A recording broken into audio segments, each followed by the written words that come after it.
Chad? He says, I remember who those people are. Just make sure we're Yes, but yeah.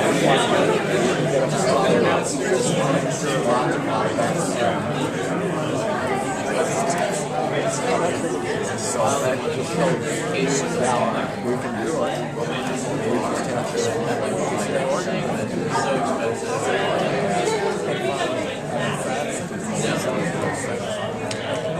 It's actually kind of money.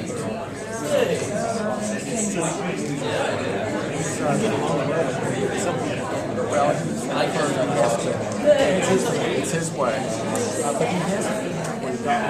Well, he hasn't. But I hear it.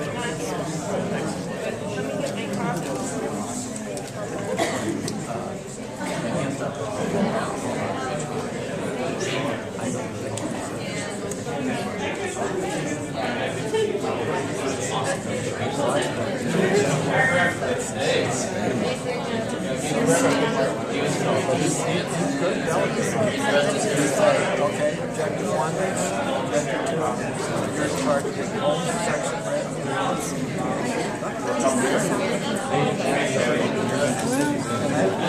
That's okay. as long as we take the action. That was a very effective way to do it. Sometimes plays that up.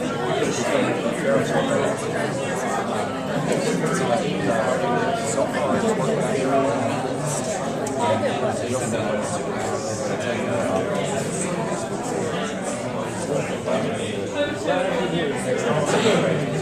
most of that work is speed stuff, as opposed to, it was supposed to be speed stuff. It was supposed to be whole value. I think if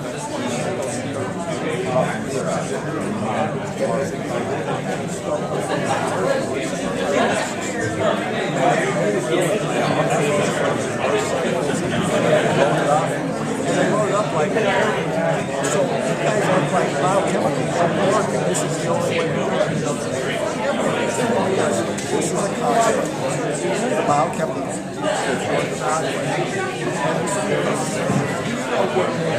Yes. She's working with us on techno-economics. Oh, I know, yeah. I'm going to Chicago. Maybe it's next week. I'm getting no, that's too. He's probably getting tricky. Okay, next week I'm going to Atlanta. Later I'm going to Chicago. And I've also sent a message to my colleagues at VID00058.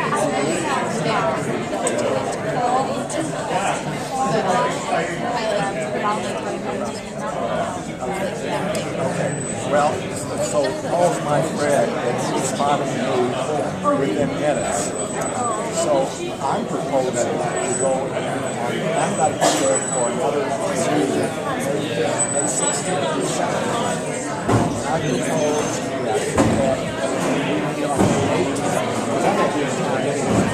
and they said, I vote for Reed, not to Paul.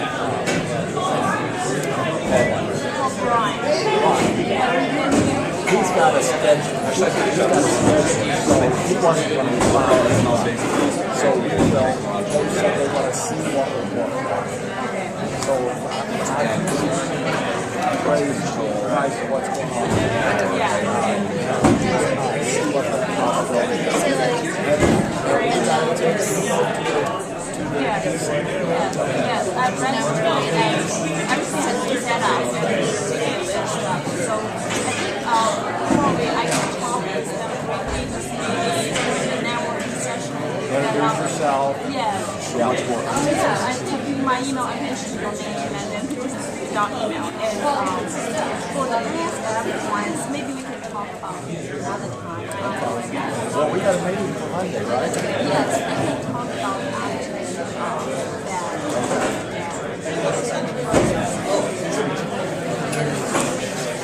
I know you have.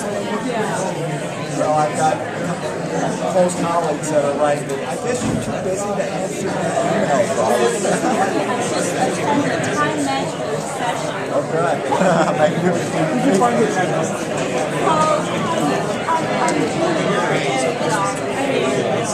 still have some time.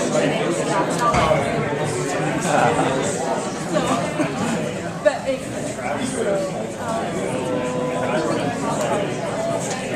on my as I start, we have recipes to she finished so that paper out. And then the first paper, I asked you to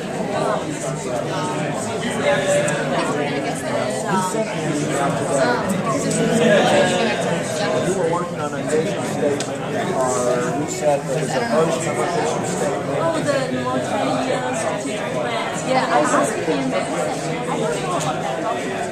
Yes, I sent it to you. No, I didn't. Okay, so I can send you a copy. I know Christian. I sent it to a lot of people. So he's made a request. Yeah, she's looking about stuff. My mom did not know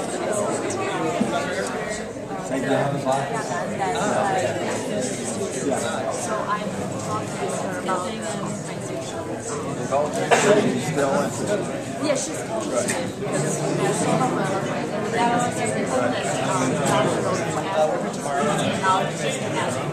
so I sent her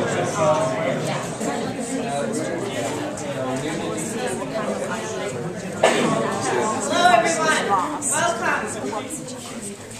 I'm Rivka. I'm from the Environmental Student Group Activists. I'm their president, and we are hosting this event today. We have a table back there with information about us. We're currently running 2 campaigns. One is called Beyond Coal, and the other one is called Beyond Plastic.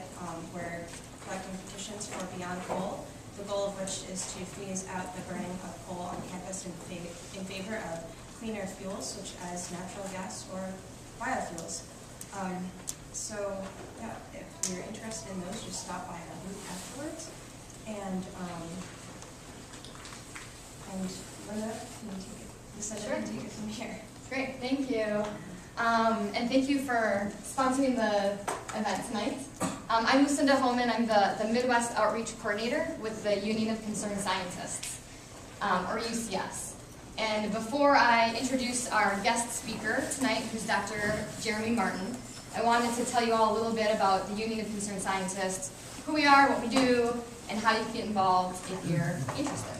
So the Union of Concerned Scientists is the nation's leading science-based nonprofit organization working towards a healthier environment and a safer world. We do that by combining independent scientific research with citizen action. And we do this to secure responsible changes in government policies, corporate practices, and consumer choices.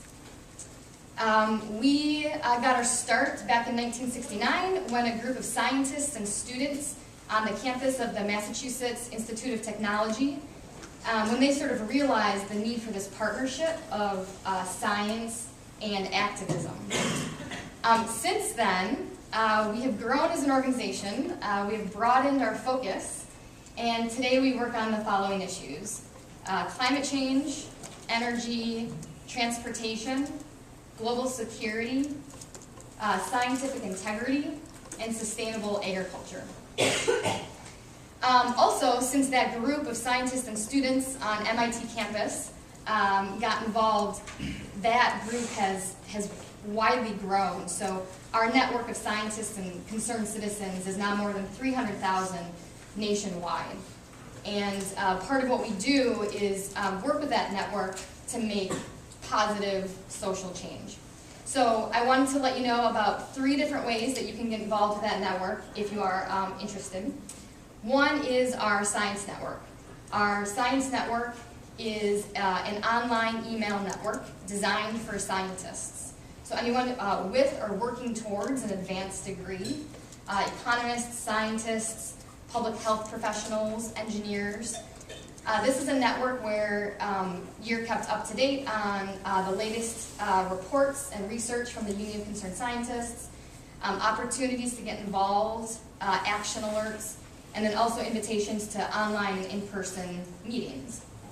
We also have a Young Scientist Network, so this is the second way you can get involved. So realizing, right, that all of you, students of today, are the future leaders of tomorrow, it's really important, we feel it's really important that folks, even early in your career, realize the opportunities that you have to get involved and feel that your voices are just as important to be heard as well. So the Young Scientist Network is similar to our Science Network, where you can sign up for this online email network and get these updates and events that are geared towards your expertise. So this is for anybody that's a grad student, postdoc, recent graduate that's working towards science, economics, or engineering. And then finally, the third way to get involved is if you're not either of those, but you're here and you're interested and you are a concerned citizen, you should also get involved. And all you have to do is just sign up for our email list, and similarly, you'll be kept up to date on the campaigns we're working on and actions you can take to get involved with that. And then of course, as Rivka was saying, if you want to know more about what's going on locally and on campus, Activists is a really great local group. And both UCS and Activists have tables in the back.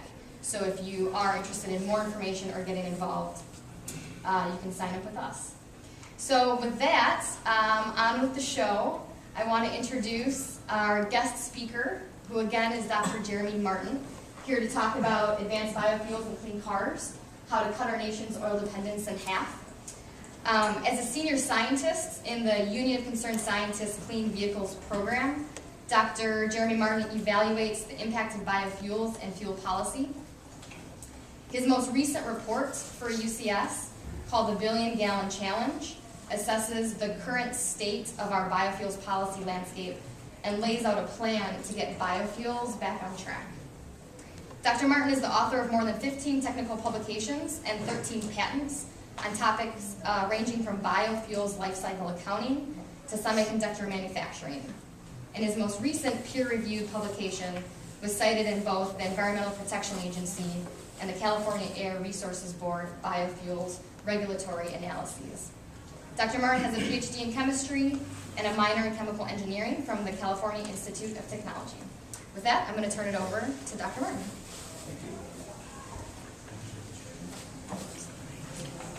So I'm going to talk about biofuels and cars, but first I want to talk about this old phone I have here.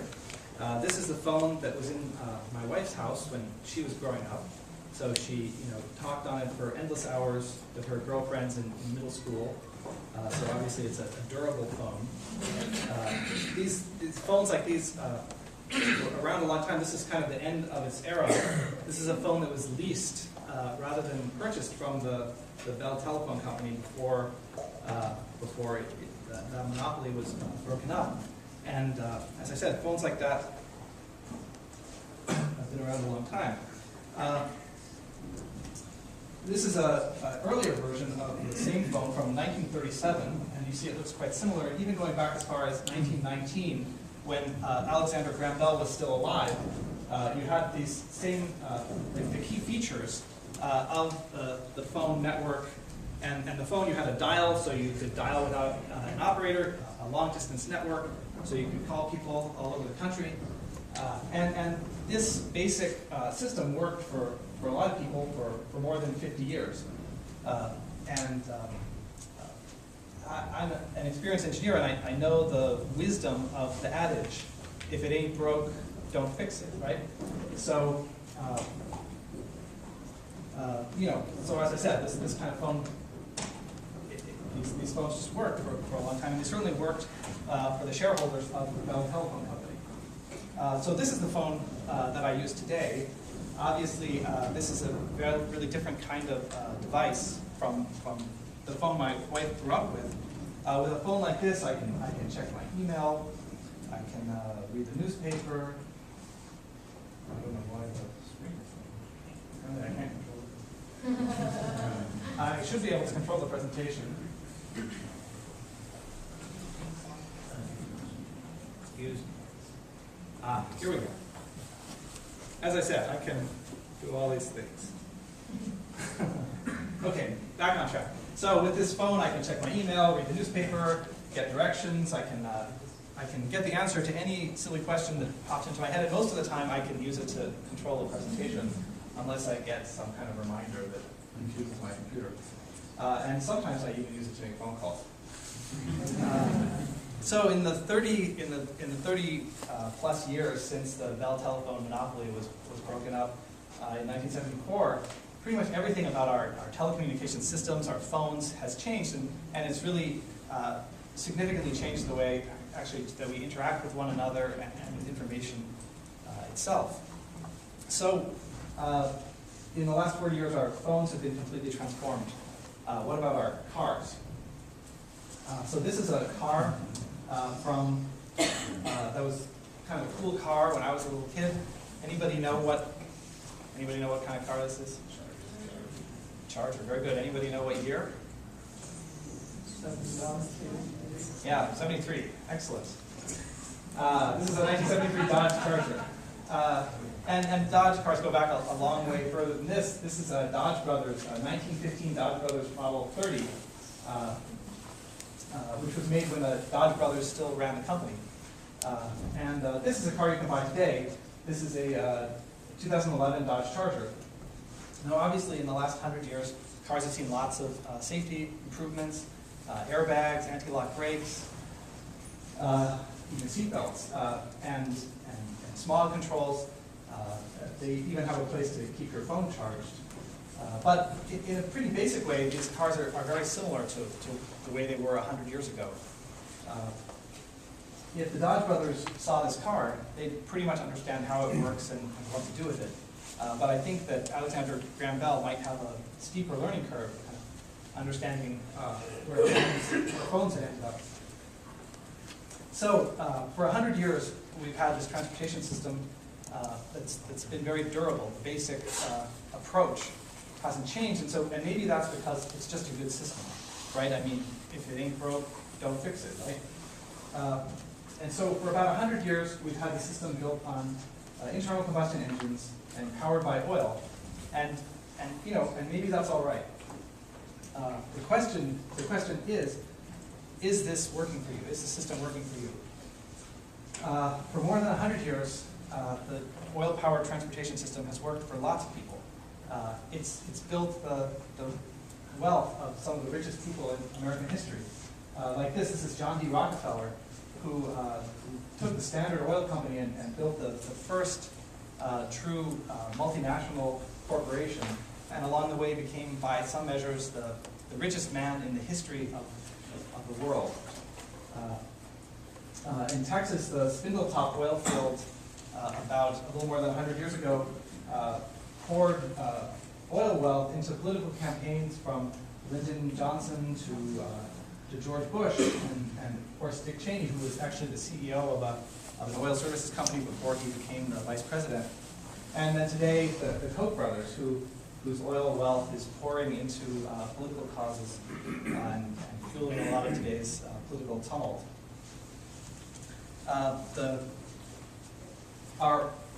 This system has also worked for other people outside the United States.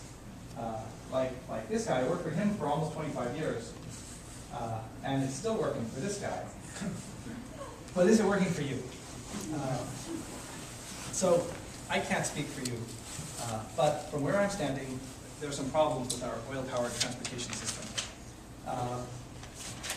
Okay, let's go over the problems. So U.S. oil consumption has grown rapidly over the last few decades, and since about the 1970s, our consumption has exceeded domestic production, leading to increased reliance on imports, which now account for about half of the fuel we consume.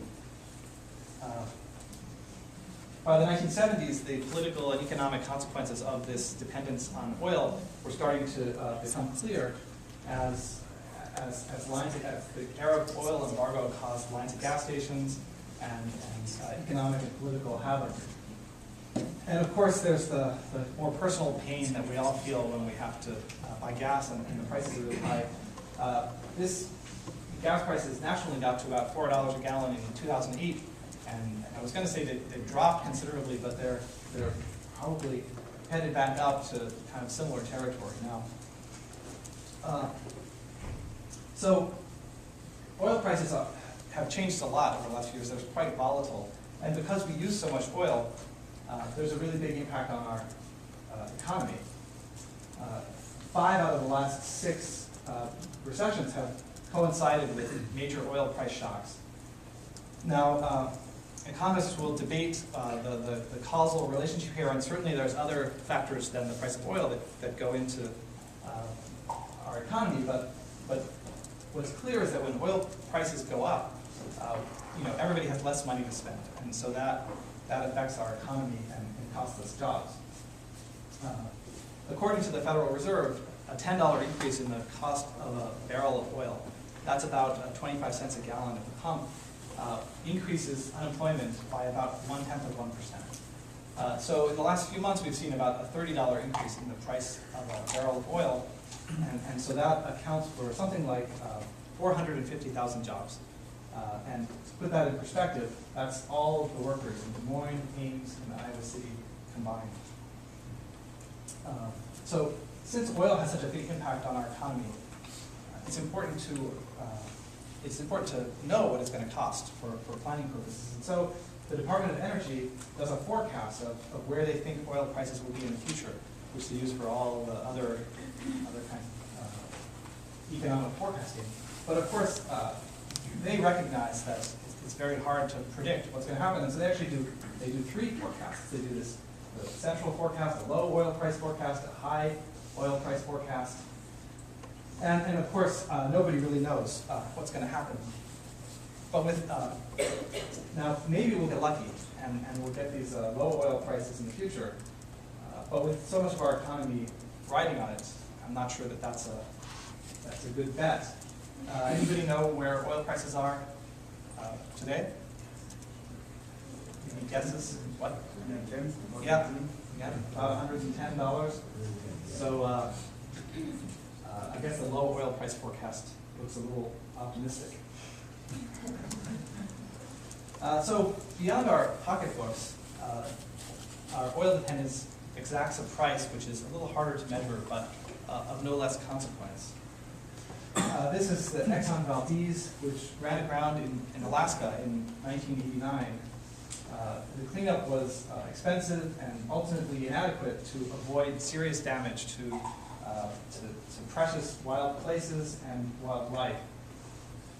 And of course, more recently, the explosion and blowout at the Deepwater Horizon in the Gulf of Mexico showed us that as oil production and exploration moves further offshore, this was in water more than a mile deep, the risks to our environment get more severe. Americans consume 25% of the world's oil, and we have something like 2% of the proven reserves. We're just never going to drill our way to energy independence, and the harder we try, the higher the costs for the environment, and of course it's not just wildlife that suffers from these oil spills. Okay, this is the record of the Earth heating up over the last 100 years as increased fossil fuel use, both to power our vehicles and other fuels for heat and electricity and this is part of this large body of evidence which proves beyond reasonable doubt that that we're changing our climate with our fossil fuel consumption. Now, what are relatively small changes in the average temperature have major impacts on other elements of our climate, and in particular, one of the clearest changes is the change in precipitation. So this map shows the change in the average. This is a little complicated. This map shows increase in the amount of precipitation for the extreme precipitation events. So the top 1% of downpours what's the quantity change in rain. And what it shows is that floods are getting more severe, especially in the Midwest and the Northeast. But of course, perhaps some of you remember that. This of course is Ames last August. And actually, I was in Iowa last August. I was trying to get from Des Moines to Minneapolis, and I couldn't visit Ames. I had to go way around because Highway 35 was underwater. This is Cedar Rapids in 2008. And I was also in Cedar Rapids last summer, and of course things look a lot better. Things have been cleaned up, and hopefully these folks have some insurance and what's that? Louder, okay. Hopefully these folks have some insurance and they got some help from the government, but it's important to keep in mind that climate change is global, and not everybody has the same safety net we have in the United States.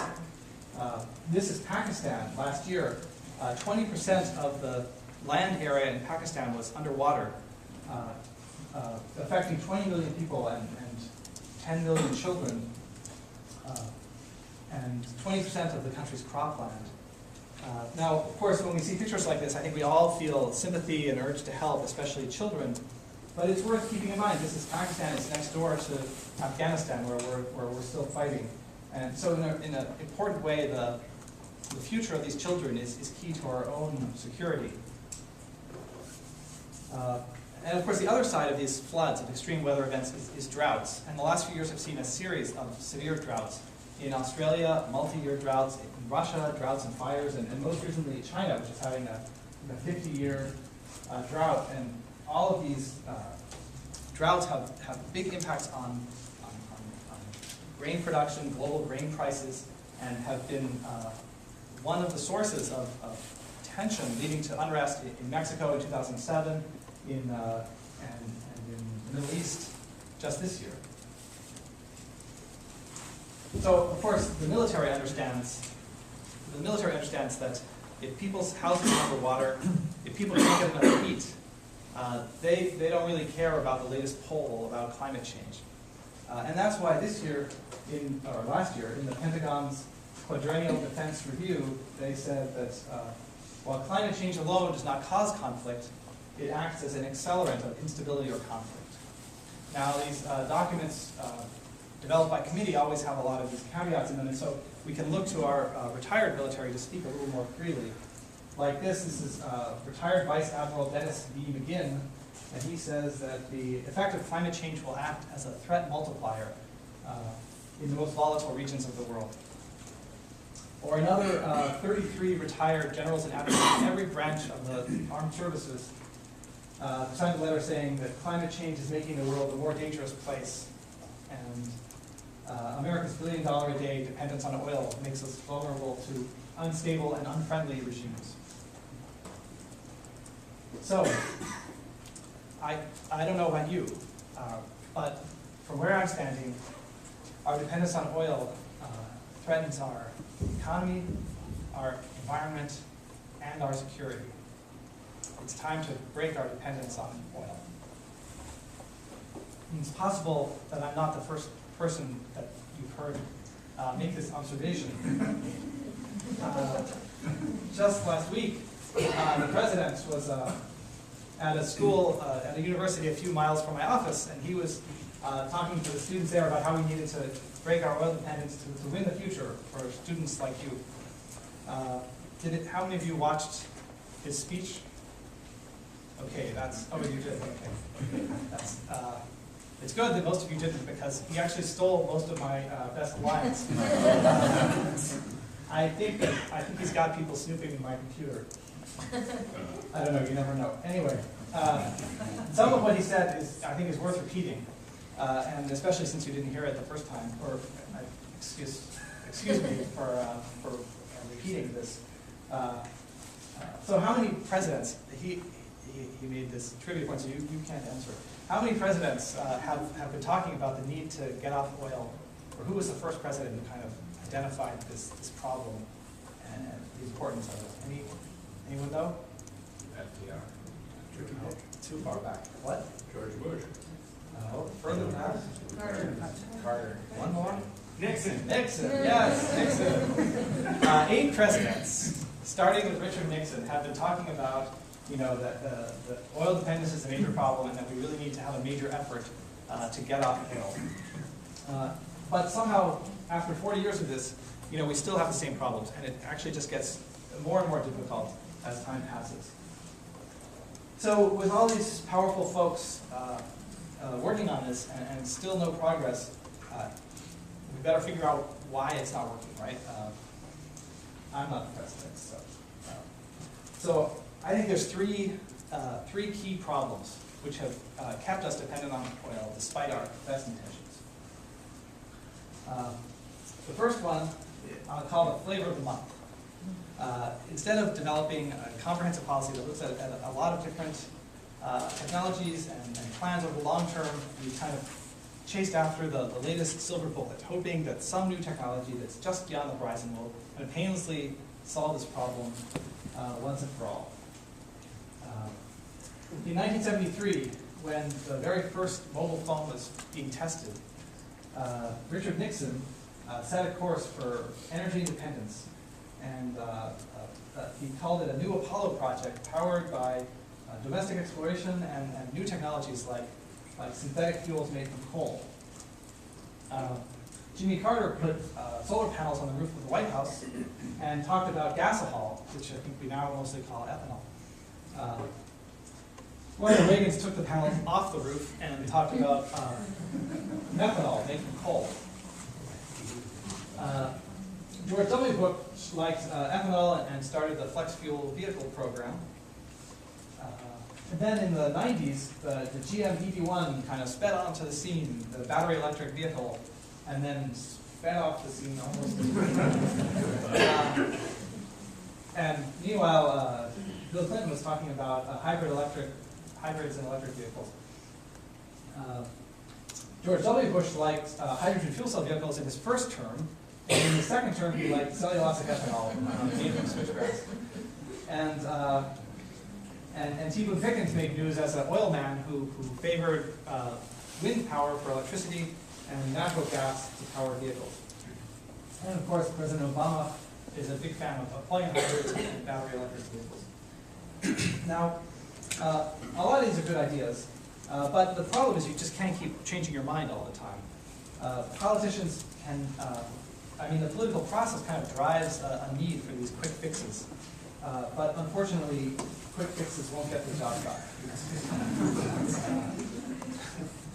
So we can't succeed in policies that just change from day to day or from month to month as oil prices change. Or even with strategies that change from year to year as the political environment shifts. We really need to have longer-term strategies that look, that are based on the performance of the technologies and that that don't just pick political winners, but really develop a strategy that we can play out over decades, so we can transform our transportation system as thoroughly as we've transformed our phone system from in the last 40 years. So the last obstacle has been the powerful entrenched interests, the vested interests that have opposed changes. Since Teddy Roosevelt took on the trusts, including good old J.D. Rockefeller there of Standard Oil, to the breakup of the Bell telephone system, which somebody observed seems to be coming back together again. To the Koch brothers today, there are always going to be, of course, powerful vested interests fighting to preserve the status quo and the money to make their voices heard. So, I don't know, maybe you think we're screwed. These obstacles, the short attention span, the focus on silver bullets, the vested interests, they've kept us from developing the clean energy technology we need to break our oil dependence, and today we're more vulnerable than ever before. But obviously, I didn't come here just to be a downer. I think that we can do better than the oil-dependent path we're on. I don't think we need to keep forever dialing in a circle. I think we have the ingenuity to develop new technologies that can really move us into the future. And so my organization, Union of Concerned Scientists, we have a plan, a science-based plan to cut our oil dependence in half by 2030. Our plan, this is schematically our plan. I'm going to walk you through it. We think it will succeed because it builds on a diverse portfolio of oil-saving technologies. It's performance-based, it's technically feasible, and it tackles both climate change and oil dependence at the same time. So it starts with fuel economy, and that's, of course, just better vehicles that go further on a gallon of gas. But there's more to it than that. There's also biofuels, which can be made from a diverse set of crops and allow us to power our vehicles without using any oil at all. And then there's electricity, which replaces our 100-year-old internal combustion engine with more efficient electric motors and allows us, it opens the door to powering our vehicles with clean renewable fuels from wind and solar energy. Okay, but before I go any further, I want to acknowledge that clean vehicles and biofuels and electricity aren't the whole story. There's a lot of things we can all do that don't involve getting any kind of a car. Bicycles, transit, building more pedestrian-friendly communities. These things can reduce the number of miles that we drive and can be a big part of the solution. Now, this is not the area where my organization works, so I'm going to tell you how we can cut our oil dependence in half with those technologies, but with these additional measures, we can do even better. Okay, let's start with the fuel economy piece up here. So between the 1970s and today, or not today, I'm sorry, between the 1970s and about 2005, the oil companies, the Congress stalled, the oil companies claimed that American consumers just didn't want more efficient vehicles. And so the fuel economy of cars stayed about the same. At UCS, we thought we had some good ideas, and in 2003, we put out this report explaining how using existing technologies you could improve the Ford Explorer. You could change it from getting 21 miles a gallon to 28 miles a gallon, just using, and this is still a nice, comfortable SUV, just using technologies they already had on the shelf. Now, there's a lot of little details here I'm sure you can't read, and don't get distracted by them. The point is that there are more than 10 different accessible, available technologies they could use to improve their vehicles to reduce oil use. Now, as you can imagine, Ford sent us a nice note, some candy, thanked us for our hard work. Actually, they weren't that impressed. They told us UCS doesn't design vehicles for customers, and we do. And of course that's true. We were only telling them, what they already knew, the technology that they had. But a few years later, the price of oil went up dramatically. Some of the domestic automakers found themselves in a pretty bad situation, and by 2009, they were ready to make some changes. So the department, the EPA, the Department of Transportation, the automakers, sat down and figured out some sensible efficiency standards, things we had been arguing for almost 30 years, finally. And with those changes, we have, these new vehicles, like the new Ford Explorer, which is more efficient, safer, more comfortable, and gets substantially better mileage. As my colleague, David Friedman, said, it wasn't that Detroit lacks the innovation, it's just that they've lacked the resolve or the mandate to apply the technology that they already have. As Business Week magazine said, now the Ford Explorer team might as well be working off the UCS checklist. So that was amusing to us, as you can imagine. So because of the fuel economy standards that were passed a couple years ago, the vehicle efficiency is going to improve from about 25 miles a gallon to 34 miles a gallon over the next 5 years. And that will reduce oil consumption by more than we presently import from Saudi Arabia and Kuwait combined. It will also save drivers $45 billion in 2020, even after paying for the cost of the upgrades to vehicles. So these standards are making an important difference, but they only go for the next 5 years. So right now, to keep the momentum going, we need strong standards for the next round, which are being worked on right now and will cover through 2025. So as you can imagine, we have some more bright ideas about what car makers can do to achieve high fuel efficiency going forward, so that when this guy needs to buy a car in 2025, he can get a car that goes 60 miles a gallon.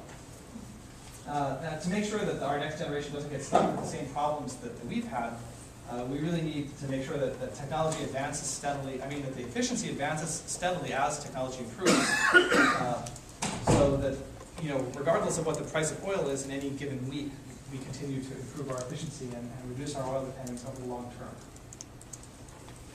So, based on our analysis of what's possible with vehicle technology in that time frame, we think we can get to more than 60 miles a gallon and reduce our oil consumption as is shown here.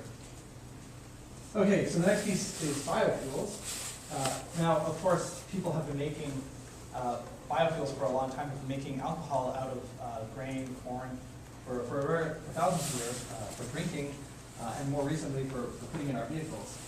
And to get a sense of exactly how much biofuel we're actually making now, I thought it would be helpful to put it in the different terminology. So on a per capita basis, the average American drinks about 1 pint of beer per day. I know that most of you don't drink anywhere near that, so there must be somebody somewhere else who's doing all that drinking. By comparison, last year we consumed about 13 billion gallons of ethanol in our cars. So that amounts to all of the alcohol that's in a case of beer.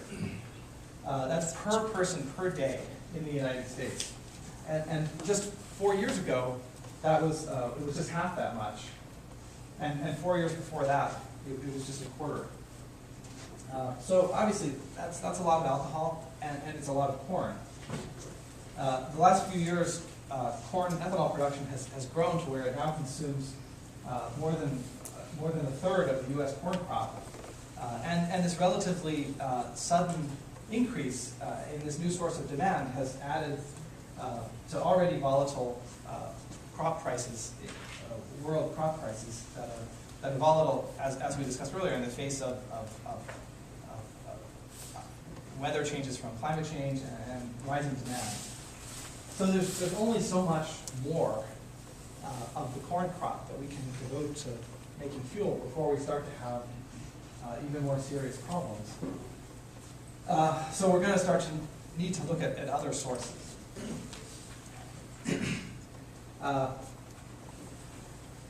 Okay. One important place to look is the cellulosic biofuel made from perennial grasses. Obviously, a lot of work in this area is going on right here. And perennial grasses can be grown on land that's not suitable for food production, and that can allow us to continue to expand biofuel production without as much pressure on food markets. Cellulosic biofuels are also generally less polluting than conventional biofuels on a full, when you look at the full process involved in making the fuel. And these crops, these perennial crops, have some other advantages compared to corn, especially where water quality in agricultural watersheds is concerned.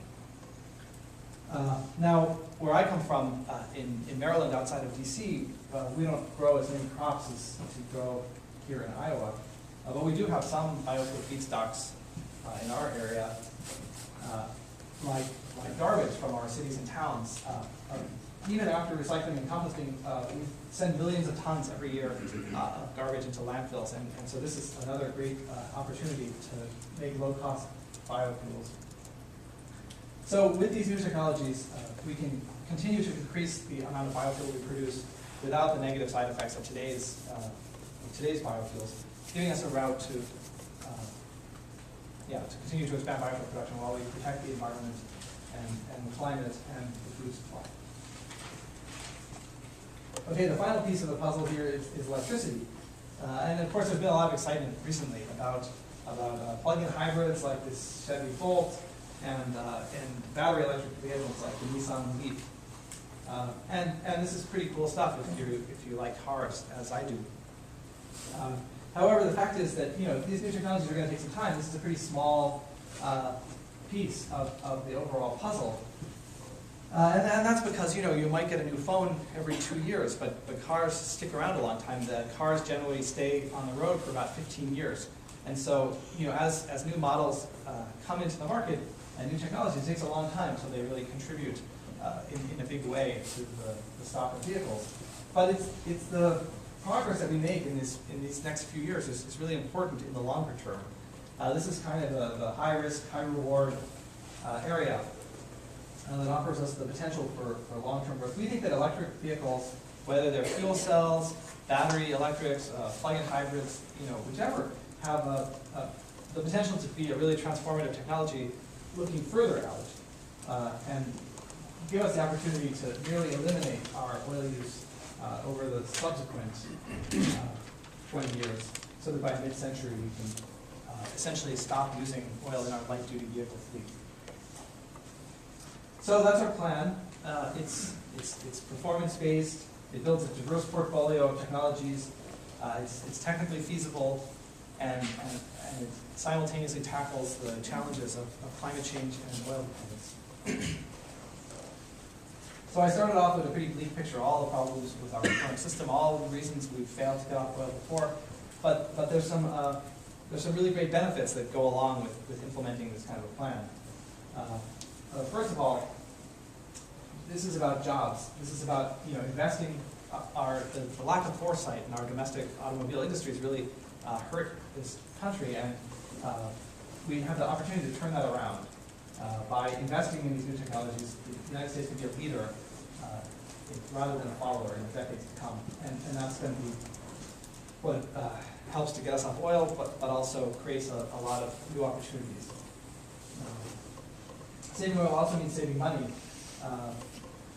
At the gas pump, according to our analysis of the fuel efficiency standards we're advocating, would save, so if you bought a new car in 2025 that met this average fuel economy of 62 miles a gallon, you would save $7,500 over the lifetime of that vehicle.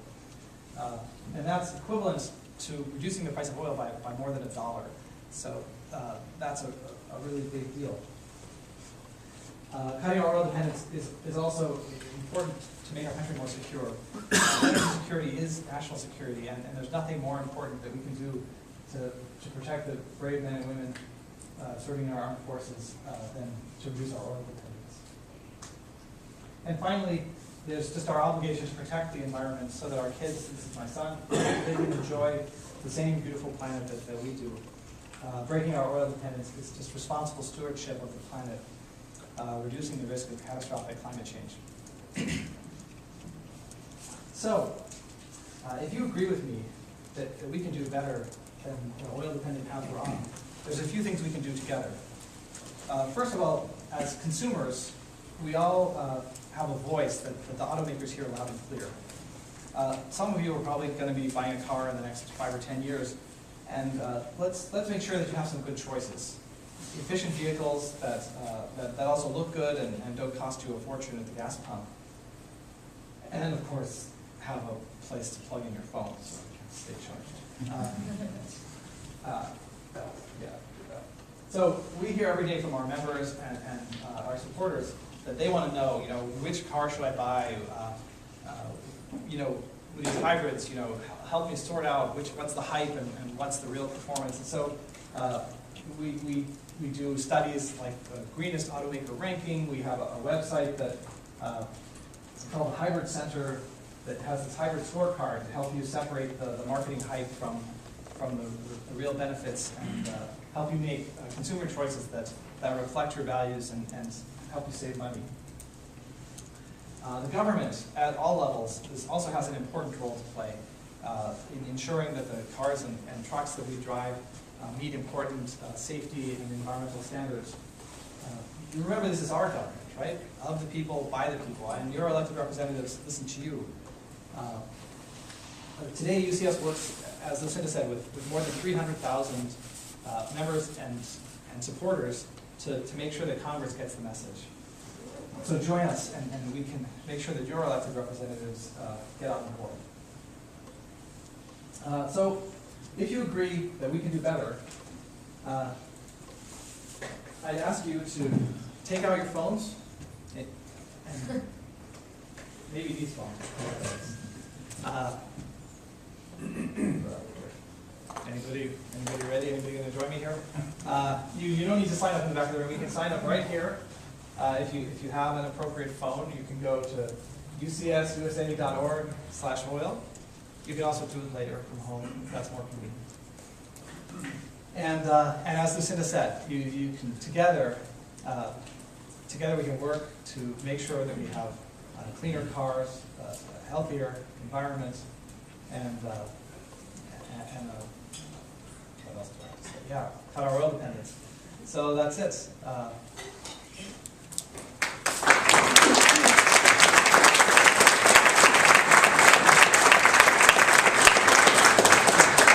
Great, so we have about 10 minutes for questions, so we'd like to just open it up for a quick Q&A. Yep. I've got 2 questions. Sure. Where do you stand on nuclear energy? That's poor time to ask, but I just what's green. Yeah. And how does Congress feel about this plan right now? So a couple things. So on nuclear energy, we do a lot of work on nuclear energy. One piece is about making sure that it's safe, that the inspection. So I don't. Maybe you heard UCS in a lot of newspaper stories recently talking about all the things that need to be done to make sure that the reactors are controlled in a safe manner. Obviously, it's a big concern now. And in general, on the role that nuclear has in some of the recent packages, our main criticism has been that it's just too much money.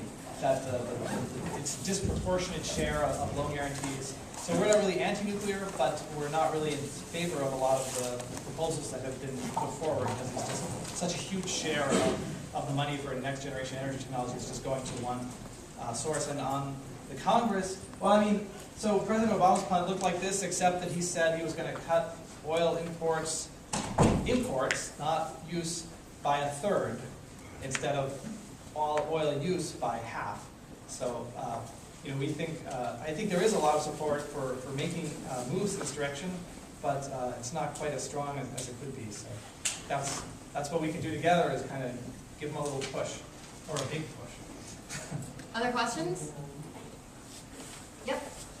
Kind of along the same lines, given the debate that's going on in Washington right now, can you comment on the role of government policy and tax incentives in implementing this plan? Well, the fuel economy standards are exactly, they're standards, so they're not a tax question. I guess. For subsidies, maybe. Well, for the fuel economy piece, which is, as we saw, a really big piece, that's a question of standards. So actually, there were just today there were a bunch of bills proposing to strip the EPA of the ability to implement these kinds of standards. Those all failed, so that was good news today. But that's one thing in the area of electric vehicles. There's certainly a lot of proposals people would like that would help the industry or help consumers buy these vehicles. And of course, it's hard to get money for anything right now. So those are an uphill climb. And I work on my expertise is on biofuels policy, and I could talk for a whole another hour on the tax credits that are expiring and how we think those could be done in a smarter way. That would support improving the existing facilities and support developing the next generation of biofuels. And so I'm happy to talk with people about that later. But and I would just add to that I think policy at all levels, state level, federal level, does play a big role in this. And we're living in a world, right, where oil companies have a lot of money, they have a lot of political power, and that's kind of why we need folks to get involved and to be engaged, learn about these issues and to take action. And so that's sort of why we're here. So hopefully we'll all get involved. yeah. Next question? How do you feel about the renewable fuel standard goals for the next 15, 20 years? Repeat the question. The question was, how do I feel about the renewable fuel standard goals? So our work on biofuels has really been about trying to actually realize some of those goals. So I would say that, in terms of the actual numbers, like 36 billion gallons of biofuel by 2022, I think any sober analyst would say that that's, the cellulosic biofuels are not progressing at that rate.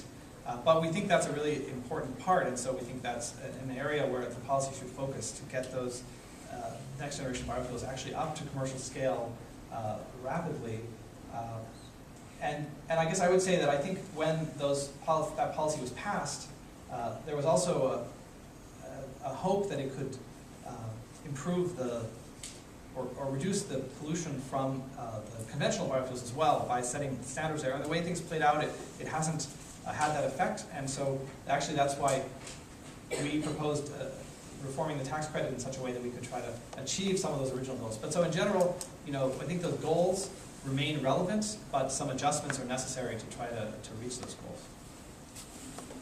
What do you anticipate the source of the electricity for the battery electric vehicles? Well, as I said, in the long term, we have the opportunity. Of course, it depends where you live. It depends on the arrangements behind it. But do you think it's going to be mostly natural gas, or? Natural gas, increasingly renewable energy. But most analysis says it's easier to reduce the carbon intensity of electricity than it is to reduce the carbon intensity of liquid fuels. And so I think that's the basic thinking about the desirability of putting some of the transportation onto the electric side, because there are good alternatives to lower the carbon. But of course, if you just, depending on where you live, you may get your electricity largely from coal. So it really is, as I showed you, we're not going to have that many electric. We try to be as optimistic as we can, but just understanding as we do the fleet turnover and how fast you can implement these technologies, you can't move that fast. And so it really is the grid between 2030 and 2050 that's going to be providing a lot of that electricity. And so it's absolutely important to be cleaning up electricity generation at the same time so that we have clean electricity to power those vehicles. Yeah?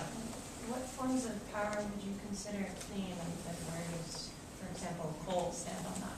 Oh yeah, well, we do not consider coal clean. We're pretty much on the same page. We have a big coal campaign also. Lucinda, maybe. Yeah, we do. And I think this actually answers part of your question too, but similar to what we did showing how we can reduce our dependence on oil, the Union of Concerned Scientists has put together a national blueprint by the year 2030 that shows that we can actually phase out coal. And we would do that through renewables like wind power and solar power, some natural gas, some nuclear power, but then a huge chunk of that is energy efficiency. So we can save money, we can save energy simply by just being more efficient with the way that we use our energy sources. Right, so I'm from the vehicles group, so Lucinda knows more about our energy program. Yeah. You never mentioned fuel cells. We've been using this internal combustion engine, which is only about 23% efficient for 100 years. And these fuel cells are 95 to 97% efficient. Sanyo patented the methanol fuel cell like 7 years ago. And I think Toshiba is the only one that got a license from Sanyo to produce the fuel cell, and they're making it for batteries to go into laptops rather than automobiles, which is what we should be doing. Why aren't we using a 97% efficient fuel cell for our cars today? If I didn't mention fuel cells, it was a slip. It was definitely in my notes to say that the kind of the long-term forecast for electricity. We try to be as much as we can, technology neutral. And so, I think electric motors, electricity generation does have the capacity to be a lot more efficient. And the deputy director of my program, David Friedman, has done a lot of work and served on this national Academy of Science panel on fuel cells. So, absolutely, I think that's an important technology. So why aren't we using methanol fuel cells in our cars at 97% efficiency? Actually, I have to defer the question to him. I don't know exactly what answer he'd give. As was mentioned, it is very difficult to turn over the fleet for anything. But I think that if we can get plug-in hybrids, battery electric vehicles, that will really lay the groundwork to say, okay, everything's done except replace the battery with a fuel cell. So we'll be all ready to go to accept the fuel cells if we can make these investments in the whole suite of electric vehicles. And we have time for 2 more questions. Your graphs are looking at cars and light trucks. Yeah. What percentage of total U.S. energy consumption do cars and light trucks make up? In terms of, I mean, I'm differentiating between oil and like electricity and heat generation, and I actually don't know the number off the top of my head. I mean, it's well over half. It's a big piece, but that's true. I mean, when we show the you know, and it's, like I said about the smart growth and bikes and transit, it's just not the area that we've focused on. But you know, even if we are able to remove petroleum use, you know, there's still there are airplanes, there's ships. There's a lot of places where we may still, you know, need. I mean, and actually in our graph we're showing this with you. So I don't know the exact answer. Cars and light trucks are a really big piece. They're also a harder piece to change in some ways because they're controlled by individual consumers. And all right, last question. Yeah.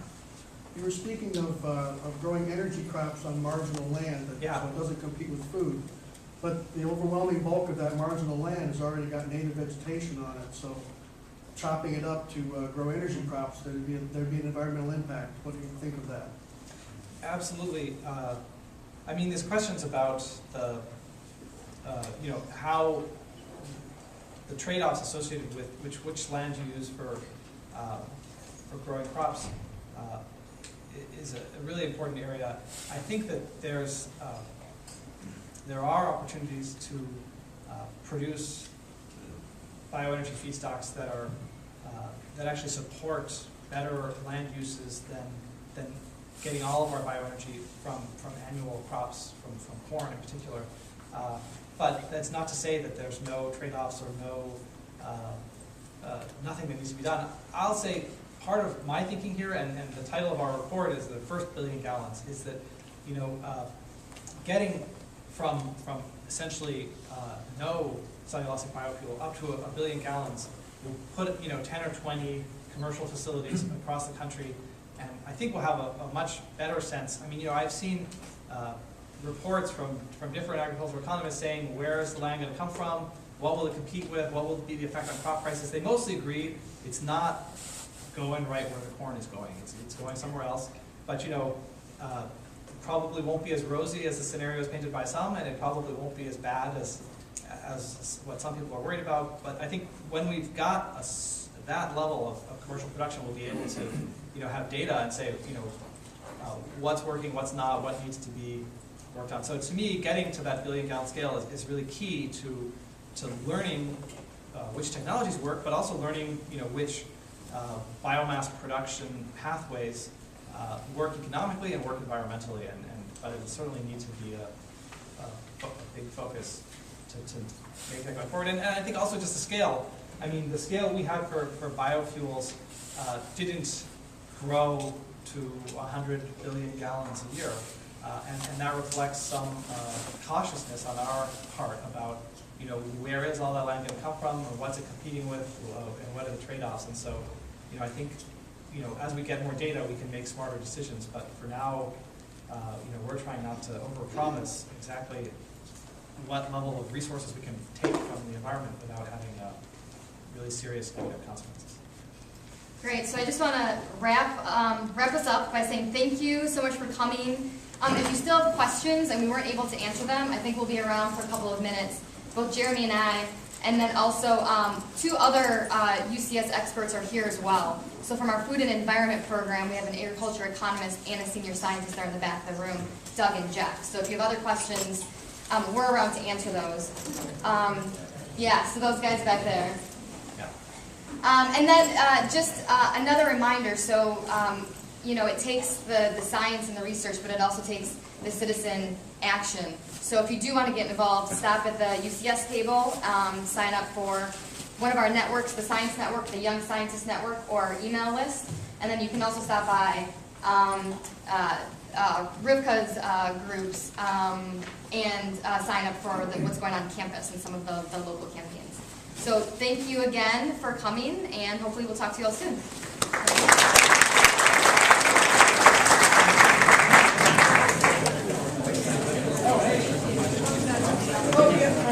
Hi Larry, how are you? Good. Yep, exactly. Good, thank you. Thank you. Stretch. Beam.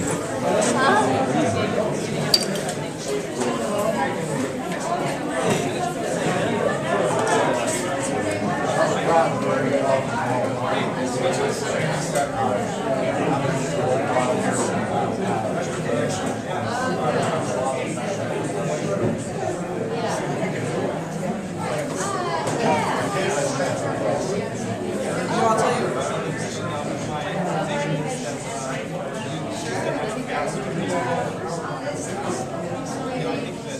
our analysis of Sure, so the first one is, my first name is Bruce. I am in this is actually. Yep.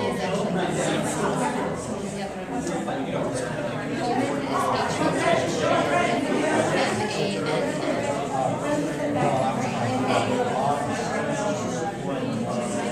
Yeah, so I'm the Midwest. you know, a lot of his speech, So I work on especially the second one, starting in the next 3 years. Wow, that's like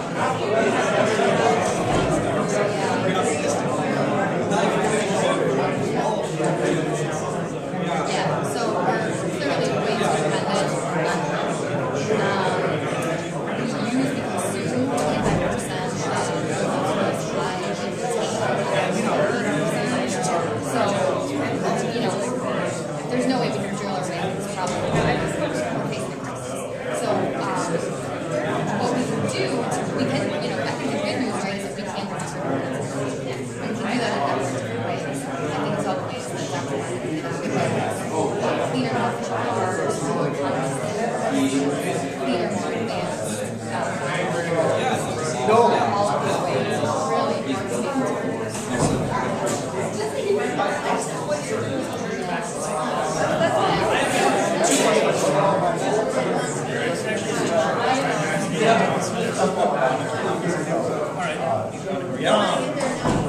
Question one, how do you suggest,